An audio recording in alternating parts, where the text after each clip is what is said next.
era una flor que ya comenzaba a abrir. Ella era esa flor que del campo no debió salir. Y fuimos nosotros los pequeños hombrecitos que reñíamos tontitos y a los gritos por bailar o por charlar con esa flor. Y fuimos nosotros por esa niña coqueta, chicos acróbatas en nuestras bicicletas, por llamar a esa muñeca su atención. Pero ella no era campo y esa flor, con su aroma y su candor, se fue rumbo a la ciudad y nos dejó. Y ahora de vez en vez, entre café y café, su nombre alguien deja oír, alguien deja oír. Y ahora de vez en vez, entre café y café, canto por esa flor que tanto amé.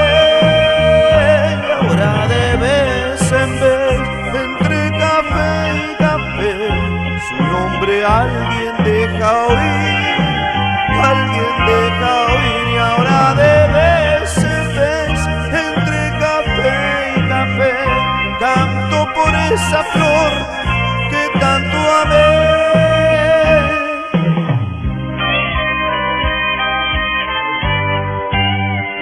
Ella era una flor que ya comenzaba a abrir.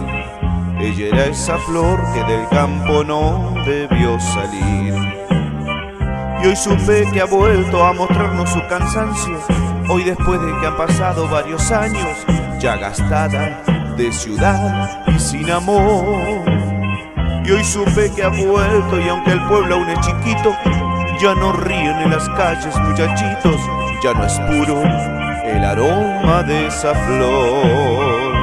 Pero ella no era campo y esa flor, con su aroma y su candor, se fue rumbo a la ciudad y nos dejó.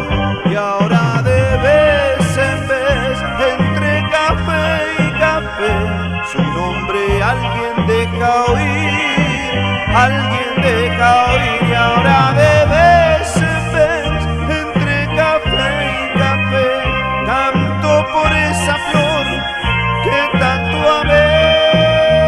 Y ahora de vez en vez, entre café y café, su nombre alguien deja oír, alguien deja oír. Y ahora